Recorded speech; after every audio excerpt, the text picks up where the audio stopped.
Hello students, welcome again. हम कर रहे हैं क्लास 12th का प्रैक्टिस पेपर जो कि HBSC ने इशू किया हुआ है, जो कि आपको प्री बोर्ड और फाइनल के लिए हेल्प करेगा। और इस प्रैक्टिस पेपर का सेक्शन ए मैं ऑलरेडी अपलोड कर चुकी हूँ और आज हम सॉल्व करेंगे सेक्शन बी, जिसमें दो दो नंबर के 5 क्वेश्चन आपके आएंगे। तो ये है क्वेश्चन नंबर 21। बड़ा ही फेमस सा क्वेश्चन है, बार बार क्वेश्चंस रिपीट होते रहते हैं, तो प्रीवियस ईयर पेपर्स आप करें। ये कहता है show that the relation R in set Z of integers given by r is equal to ab and 2 divides a minus b is an equivalence relation। हमारे पास एक सेट है z जिसमें integers हैं। हम सबको पता है ये सब इंटीजर्स होते हैं 0 1 2 3 से लेकर इन्फिनिटी तक। और इन पर आर नाम का एक रिलेशन है जिसमें ए और बी के पेयर आएंगे, जहाँ कंडीशन क्या है कि 2 डिवाइड्स ए माइनस बी। अगर ए और बी के डिफरेंस को 2 डिवाइड कर रहा है तो ए और बी रिलेटेड है। तो शो करो कि ये इक्विवेलेंस रिलेशन है, जिसके लिए आपने सबसे पहले ले लेना है रिफ्लेक्सिविटी को। ठीक है, कोई भी रिलेशन रिफ्लेक्सिव तब होता है जब हर एलिमेंट अपने आप से रिलेटेड हो। तो हमने मान लिया कि ए कोई इंटीजर है और ये हमें पता है कि ए माइनस ए क्या है, 0 एंड 2 डिवाइड्स 0। सिंपल सी बात है कि 2 0 को डिवाइड करता है। जब 2 0 को डिवाइड करता है तो इस बात को मैं लिख सकती हूँ कि 2 divides a minus A. 2 divides a minus B, दोनों जगह मैंने ए लगा दिया, यहाँ भी और यहाँ भी। ए माइनस ए 0 आ गया, तो 2 ने ए माइनस ए को डिवाइड किया। तो मैं यहाँ कह सकती हूँ कि ए कोमा ए आर को बिलोंग कर रहा है, यानी ए से रिलेटेड है for all a belonging to Z. और इसका मतलब है कि हमारा जो रिलेशन है वो रिफ्लेक्सिव हो गया। दूसरी कंडीशन ले लो, सिमेट्रिक। सिमेट्रिक में क्या करना होता है कि अगर ए बी से रिलेटेड है तो बी भी ए से रिलेटेड होना चाहिए। हमने मान लिया कि ए और बी दो ऐसे इंटीजर्स हैं कि such that a comma b R को बिलोंग कर रहा है। इसका मतलब 2a माइनस बी को डिवाइड कर रहा है। अब 2 अगर किसी नंबर को डिवाइड कर रहा है तो वो उसके नेगेटिव को भी डिवाइड करेगा, यानी 2 जो है वो b माइनस ए को भी डिवाइड करेगा। भाई 2 अगर 4 को डिवाइड कर रहा है तो -4 को भी डिवाइड करेगा, ए माइनस बी को डिवाइड कर रहा है तो b माइनस ए को भी डिवाइड करेगा। इसका मतलब क्या हो गया कि b is related to a. भाई इसका मतलब क्या हो गया कि b कोमा ए आर को बिलोंग कर रहा है for all a b belonging to Z. तो रिलेशन हमारा क्या हो गया, सिमेट्रिक हो गया। और तीसरी चीज अब हमारी रह जाती है ट्रांजिटिविटी। ट्रांजिटिविटी में हम क्या लेते हैं, ट्रांजिटिविटी में हम 3 एलिमेंट्स लेते हैं। हमने मान लिया कि a b c 3 element Z को ऐसे बिलोंग कर रहे हैं कि ए बी से रिलेटेड है और बी सी से रिलेटेड है। इसका क्या मतलब है कि ए जब बी से रिलेटेड है तो इसका मतलब है 2 डिवाइड्स ए माइनस बी, और बी सी से रिलेटेड है तो इसका मतलब है 2 डिवाइड्स बी माइनस सी। अब 2 अगर किन्हीं दो नंबर को डिवाइड कर रहा है तो उनकी एडिशन को भी डिवाइड करेगा। भाई 2 जो है वो 4 को भी डिवाइड करता है और 6 को भी, तो 10 को भी तो डिवाइड करता है ना। तो मैं यहाँ ले सकती हूँ कि 2 divides a minus b plus b minus c. ठीक है, बी से बी कट गया, यानी 2 डिवाइड्स ए माइनस सी। तो by our given condition a b c से क्या हो गया, रिलेटेड हो गया। ए बी से रिलेटेड था, बी सी से, तो ए सी से रिलेटेड हो गया। इसका मतलब हमारा रिलेशन ट्रांजिटिव भी हो गया, तो रिफ्लेक्सिव, सिमेट्रिक एंड ट्रांजिटिव हो गया, तो इक्विवेलेंस भी हो जाएगा। बहुत ही आसान सा था। इसी क्वेश्चन में एक इंटरनल चॉइस आपको दे रखी है, और यहाँ आपने ये ध्यान रखना है कि इस क्वेश्चन में एक आपको चैप्टर 1 में से मिलेगा, एक चैप्टर 2 में से। तो आप एक चैप्टर को बिल्कुल अपना पक्का तैयार कर लीजिए, एक को छोड़ सकते हो। ये चैप्टर 2 में से है, right the simplest form of the following function. Simplest form हमने इस फंक्शन की लेनी है, तो हमने इसको पुट करना है टेंजेंट इनवर्स 3। बहुत ही, ये भी मैं कहूँगी बार बार रिपीटेड क्वेश्चन है आपका। टेंजेंट 3 थीटा की आइडेंटिटी याद कर लो, 3 tangent theta minus tangent cube theta by 1 minus 3 tangent square theta. तो अगर हम यहाँ x की जगह टेंजेंट रखें तो ये a तंग करेगा, तो आप x को पुट कर दो a tangent theta. Put x is equal to a tangent theta. तो ये वाली जो टर्म है ये क्या हो जाएगी, टेंजेंट इनवर्स 3a स्क्वायर तो था ही, x की जगह लगा दो a tangent theta. x cube का मतलब a क्यूब और टेंजेंट क्यूब थीटा। फिर नीचे आ जाओ तो एक और a क्यूब और माइनस 3a। एक्स स्क्वेयर का मतलब इसका स्क्वेयर, यानी कि मल्टीप्लाइड में a square tangent square theta. तो देखो ध्यान से देखना जरा इस रिजल्ट को, ये बन गया 3a cube tangent theta minus a cube tangent cube theta by a cube minus 3a cube tangent square theta. ध्यान से देखो तो ऊपर भी a क्यूब है, यहाँ भी a क्यूब है, यहाँ भी a क्यूब है, यहाँ भी है और a भी यहाँ भी। तो ऊपर वाली टर्म में से भी a क्यूब कॉमन ले लो, तो ये बन गया 3 टेंजेंट थीटा, ये कॉमन आ गया टेंजेंट क्यूब थीटा। नीचे से भी a क्यूब कॉमन ले लो, 1 minus 3 tangent square theta. a cube से a क्यूब कैंसिल हो गया, और ये जो टर्म बची है ये टेंजेंट 3 थीटा की आइडेंटिटी है। पहले बता चुकी 3 tangent theta minus tangent cube theta, tangent inverse से टेंजेंट कैंसिल हो जाएगा, 3 थीटा आ जाएगा। और थीटा की वैल्यू यहाँ से देखो, x क्या है, a टेंजेंट थीटा, a को लेफ्ट में ले आओ, x बाई ए बराबर है टेंजेंट थीटा, टेंजेंट को लेफ्ट में ले आओ तो थीटा की वैल्यू आ गई टेंजेंट इनवर्स x बाई ए, जिसे यहाँ रख दो तो इसकी सिंपलेस्ट फॉर्म हो जाएगी 3 टेंजेंट इनवर्स x बाई ए। ठीक है, ये बार बार पूछा जाने वाला क्वेश्चन है, कोई ज़्यादा मुश्किल नहीं है। आगे चलते हैं, अब देखते हैं question number 22। If A transpose is this and B is this then find A plus 2b dash. ध्यान देना, क्वेश्चन पे भी स्टेटमेंट पे भी ध्यान देना। a प्लस 2b का ट्रांसपोज, या तो आप a और 2b को जोड़ दो और फिर ट्रांसपोज लो, नहीं तो ये बनेगा a transpose plus 2 times b transpose. अब ध्यान देना, a ट्रांसपोज तो दे रखा है और b दे रखा है, तो b का ट्रांसपोज क्या हो जाएगा, -1 0 1 2, दोनों को यहाँ पुट कर दो। ये तो ए का ट्रांसपोज डायरेक्ट दे रखा है, -2 3 1 2 प्लस 2 टाइम्स बी का ट्रांसपोज हमने बना लिया, सोल्व कर दो। आप इसको ऐसे भी कर सकते थे कि ये ए डैश दे रखा है ना, इससे ए निकाल लेते फिर ट्रांसपोज कर लेते जोड़ के।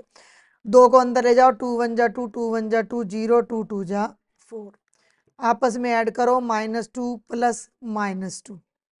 ठीक है, फिर 3 प्लस 2 1 प्लस 0 और 2 प्लस 4, -4 5 1 और 6, ये हमारा फाइनल आंसर आ जाएगा। आप इसे ऐसे भी कर सकते थे कि पहले इन दोनों को जोड़ के फिर ट्रांसपोज कर लेते। अब हम चलते हैं नेक्स्ट क्वेश्चन पर, 23rd। Find the relationship between a and b so that function this is continuous at 3। Continuity की डेफिनेशन क्या होती है, अगर कोई फंक्शन कॉन्टिन्यूस है तो हमारी जो left hand limit, right hand limit और उस पर्टिकुलर पॉइंट पर फंक्शन की वैल्यूज इक्वल होती हैं। तो ये फंक्शन है, पहले आप लेफ्ट हैंड लिमिट निकालो, limit x tends to 3 minus f x. ठीक है, और ये 3 माइनस का मतलब ax plus 1 if x is less than equal to 3, bx plus 3 if x is greater than 3। तो ये हो जाएगा लिमिट, अगर ये एक नंबर में होता तो वर्बल था, दो में इसलिए लिमिट निकालनी पड़ेगी, तो फंक्शन हो जाएगा ax प्लस 1। आप यहाँ डायरेक्ट 3 पुट कर दो, जिन बच्चों को a माइनस एच में दिक्कत है वहां डायरेक्ट x की जगह 3 पुट करो, ये हो गया 3a plus 1, left hand limit आ गई। अब आप ले लो right hand limit, limit x tends to 3 plus f x, 3 plus f x, 3 plus का मतलब हो गया बेटा बी एक्स प्लस 3, यहाँ डायरेक्ट आप 3 पुट करो x की जगह, ये हो गया 3b प्लस 3। अब क्योंकि फंक्शन कॉन्टिन्यूस है क्योंकि वैल्यू की जरूरत नहीं है, लिमिट से काम चल जाएगा। तो दोनों लिमिट्स इक्वल होंगी, तो इन दोनों को इक्वल कर दो। 3a + 1 = 3b + 3, 3a - 3b = 3 + 3 - 1। तो ये हो गया 3a - 3b = 2, और ये आपका रिलेशन आ जाएगा a और b के बीच में। जिन बच्चों को h वाला मेथड समझ आता है, यहाँ मैं बता दूं कि हम x को 3 - h पुट करते हैं, फिर हम लिखते हैं as x tends to 3 - h tends to 0, और फिर जो ये वाली लिमिट है ये हमारी बन जाती है लिमिट h टेंड्स टू 0 और a × 3 - h + 1, और जब आप इसको सोल्व करोगे तब भी ये 3a + 1 ही आना था। वैल्यू की कोई जरूरत नहीं, जब आप वैल्यू निकालोगे तो भी वो 3a + 1 ही आएगी। क्लियर हो गया? आगे बढ़ते हैं। अब करेंगे बेटा question 24, verify that this function y - cos y = x is the solution of this differential equation. देखो एक ही बार डिफरेंशिएट कर रखा है, तो उस ऊपर वाले को डिफरेंशिएट करो, उससे अगर ये डिफरेंशियल इक्वेशन बन जाती है तो वो फंक्शन इसका सॉल्यूशन है। तो y - cos y = x, differentiate कर दो, y की जगह y', cos y की डिफरेंशिएशन हो जाएगी plus sin y into y', और = x की डिफरेंशिएशन हो जाएगी 1। क्लियर है? y की डिफरेंशिएशन y', ये हो गई plus sin y into y', तो यहाँ से y' कॉमन ले लो, ये हो गया 1 + sin y = 1, और y' की वैल्यू आ गई 1/1 + sin y। वो इक्वेशन तो देखो डायरेक्ट आई नहीं। अब चले जाओ इस इक्वेशन पर, अब इस इक्वेशन को पकड़ो, इसको मैं एक बार यहाँ साइड में लिख लूँ। तो ये इक्वेशन अब हमारी है y sin y + cos y + x multiplied by y' = y। ठीक है, y' की वैल्यू को रख दो, y' की वैल्यू को अगर हम रखते हैं, देखो cos y की जगह ना, मेरी बात सुनो ध्यान से, थोड़ा सा हम इसमें अल्टर करते हैं कि जब मैं यहां आती हूं, है ध्यान देना कि y - cos y x है, x को इधर ले आओ तो y - x = हो गया cos y। तो इस cos y की जगह मैं y - x रख देती हूँ, y sin y plus y - x plus x, अब हो जाएगा इंटू y' = y, x से x कट गया, ये बच गया y sin y plus y into y' = y। इसमें से y कॉमन ले लो, तो ये बन गया 1 + sin y, और इस y' की वैल्यू रख दो, इस y' की वैल्यू ये रही 1/1 + sin y = y, ये दोनों कैंसिल हो गए और y = y आ गया। इसका मतलब जो गिवन फंक्शन है वो इस डिफरेंशियल इक्वेशन का सॉल्यूशन है। अलग अलग एंगल से सोचना पड़ता है। ठीक है, अब इसी में एक इंटरनल चॉइस दे रखी है, वो भी मैं यही बता देती हूँ। Find the general solution of this differential equation. Variable separable है, dy/dx = 1 + y² / 1 + x², बिल्कुल डायरेक्ट इसी में करूंगी। 1 + y² को लेफ्ट में ले आओ, नीचे आ जाएगा, dx को राइट में ले जाओ, तो 1/1 + x² dx हो गया, वेरिएबल सेपरेट हो गए। अगले स्टेप में इंटीग्रेट कर दो, 1/1 + y² की इंटीग्रेशन होती है टेंजेंट इनवर्स y, इसकी होती है टेंजेंट इनवर्स x और प्लस c। सिंपल। और जल्दी से इस सेक्शन का देखते हैं लास्ट क्वेश्चन, प्रोबेबिलिटी से है।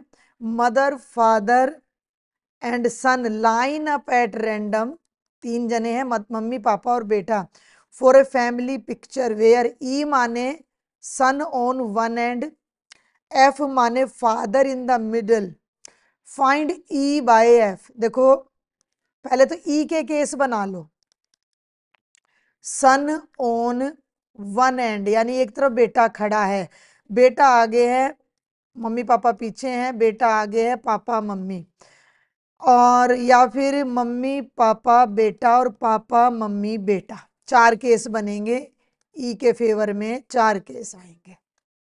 ठीक है, एफ का मतलब है फादर इन द मिडल, यानी कि बेटा पापा मम्मी या मम्मी पापा और बेटा, तो एफ के फेवर में दो केस आएंगे।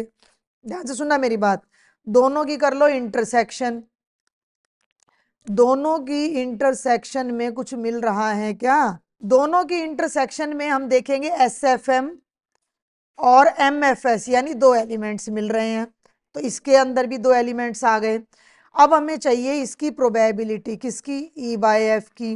ई बाय एफ की प्रोबेबिलिटी क्या हो जाएगी कि probability of E intersection F bye probability of F. अब रह गए इसमें टोटल आउटकम। टोटल आउटकम कितने हैं? तो टोटल आउटकम के लिए भी बना लो भाई sample space. Son mother father, son father mother, मैं इसको इधर ही कर दूंगी क्वेश्चन को। और फिर ले लो फादर मदर सन, फादर सन मदर, मदर सन फादर और मदर फादर सन। तो टोटल आउटकम हो गए 6।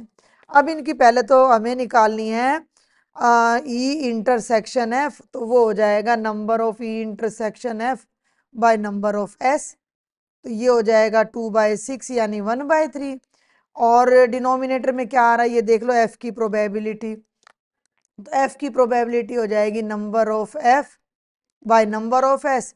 एफ में भी दो ही एलिमेंट है, 2/6 यानी 1/3, दोनों 1/3 हैं। इनको इस फार्मूला में उठा के यहाँ पुट कर दो, तो ये हो गया 1/3 और 1/3 दोनों कट के 1 आ जाएगा। तो ये था आपका लास्ट क्वेश्चन सेक्शन बी का।